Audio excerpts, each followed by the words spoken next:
In this video, I'm gonna teach you how to update Razer Wolverine V2 Pro. It's a very easy process, so make sure to follow along.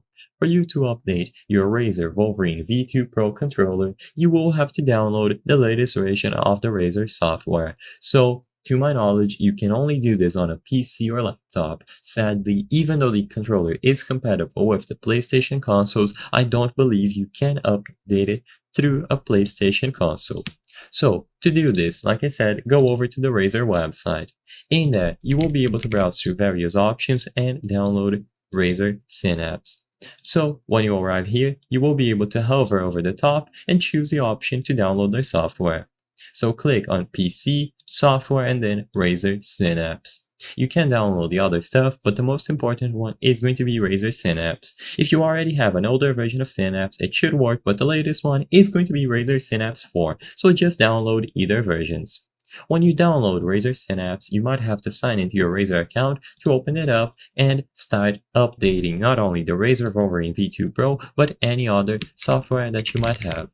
So once you open Razer Synapse, you will be able to use your Razer Wolverine V2 Pro. As long as it is connected to your PC either through a wired or wireless connection, it is going to appear on the official devices. In there, click on the icon for the Wolverine V2 Pro and the software will automatically check for available updates for your controller. If there is an update available, you will see a notification and all that you have to do is click the update button to start the update process.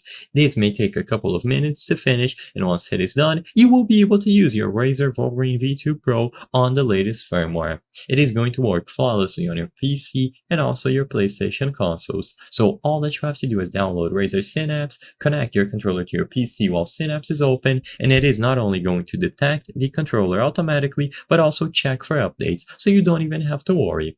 If it doesn't check for updates automatically, you can try restarting or finding the option to manually check, or sometimes you just have to assume that it is indeed running the latest firmware. So if it cannot find anything, you are already good to go to use your controller. And for the most part, this should be optional. The controller will be plug and play, so you don't have to bother with this unless it is a very important firmware release.